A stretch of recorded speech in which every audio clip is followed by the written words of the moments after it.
What's up, good folks? Your boy Willie Lee Havmedy, first of his name, godcolor.com. By the way, I have a problem with our whole approach to fighting white supremacy. See, my whole big thing is, I was listening to this Chris Rock comedy act, and he said, America to the black man is like the uncle that molested you, but put you through college. And I thought about that, and I was like, damn, like, if you really look at it, that's a good scenario, like the uncle that molested you and put you through college. And I, disclaimer, have never been molested. But I will say I can understand that thought process, because I would hate for one of my children to be molested, right? I would hate for myself to have come from a background of molestation. I know a lot of folks who have come from those backgrounds. And imagine you had an uncle that molested you, but put you through college. How would you deal with that uncle?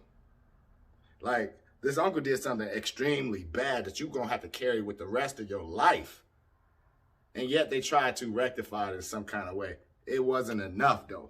And as you go back to this uncle and say, man, you know what? Like, even though you put me through college, that wasn't enough. You keep laying this guilt trip on his uncle, right? And his uncle like, man, I don't know what you're talking about.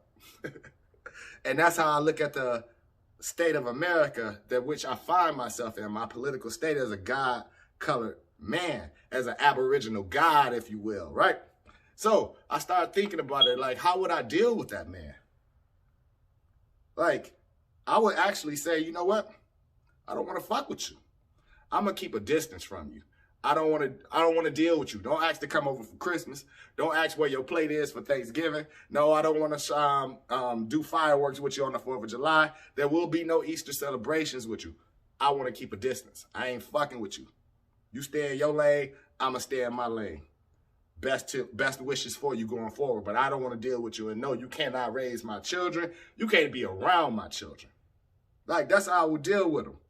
Instead, for us, we fight for inclusion with this man. We fight for an opportunity to sit at the table with him.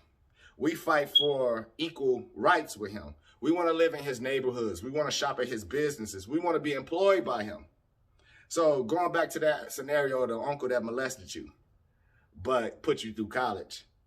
So this uncle molested you and put you through college. And now you're going back to this uncle and saying, well, I want to live with you now.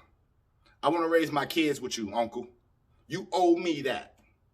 Hey, uncle, I want you to keep giving me money every month, uncle. You owe me that. Hey, uncle, I want to be able to go into your businesses and eat at your diners with you. You owe me that. And that doesn't make sense to me. Like I said, I would have the idea or the mentality of, I want to just stay away from you. You know what I'm saying? Just leave me be, uncle. I don't want to deal with you. Don't ask to come over. Don't ask to come around my children. Don't ask to come around my wife and family. I don't want to fuck with you like that. Like, I'm not dealing with you. That's how I would take the approach. And that's how I feel like we should be taking the approach in regards to equality, civil rights, building our own. Like, instead of keep asking him for handouts, instead of keep running up behind him, keep a social distance. We're in 2020 with our 2020 vision, right? As we go into 2021, we should be taking our 2020 vision with us. And I just want to keep a respectful distance from you. Let me just have my own. I don't want to deal with you in that way. Let me just build on my own. Can I have that right? Like, am I not free? So, going back into the civil rights movement, one of the things that killed me the most is that we were fighting for inclusion. We were fighting for this equality, which meant that we gave up so much. You know, like before, when we had Jim Crow, during the Jim Crow era, we were segregated. And we said this was not equal. I want the same privileges that he has, right? Why do I have to have my own colored-only water fountain, color-only businesses, color-only doorway to come into your business? I want equal access, right? So we basically fought for the right to give him our money, to give him our spending power, to be consumers of his product. It's basically like saying, listen, I'm going to get dogs sicked on me. I'm going to get water hoses sprayed on me. I'm going to risk going to jail, but you're going to take my money. Quit fighting me. Take my money. Instead of building our own. And I feel like that approach, that mentality of fighting white supremacy, in my opinion, is a form of black inferiority. Like, I feel like they are one and the same. I feel like white supremacy is only held up by black inferiority. We're going to go into that in another video. White supremacy versus black inferiority. But for this video, I just want y'all to really think about, what did we actually fight for? We fought for the right to give our money to somebody that we feel like wronged us. We fought for the right to live in communities of the people that we claim have wronged us. And the real true equality is not going to come for having a seat at his table. The real equality is only going to come from building our own table and having something to offer to the global community. Not for accepting the crumbs, the scraps, and keep putting guilt trips on this man.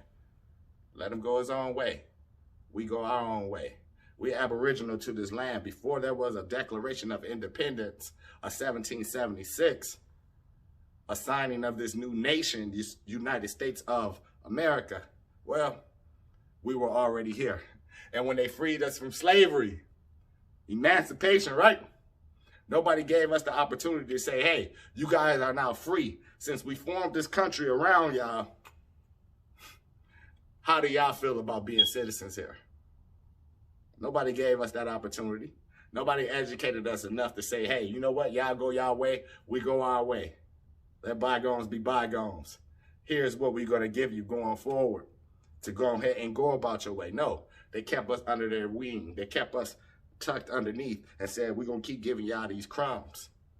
I say that going forward, after 2020, going into 2021 and beyond, we need a 2020 vision. So what are your thoughts on this subject, guys? What do you think? Do you think that it was right to integrate into this burning building? Do you think that we necessarily had to? And do you think that we fought for the rights when we should have been building our own, building up our own? If your uncle molested you and put you through college, how would you deal with that uncle going forward? Peace.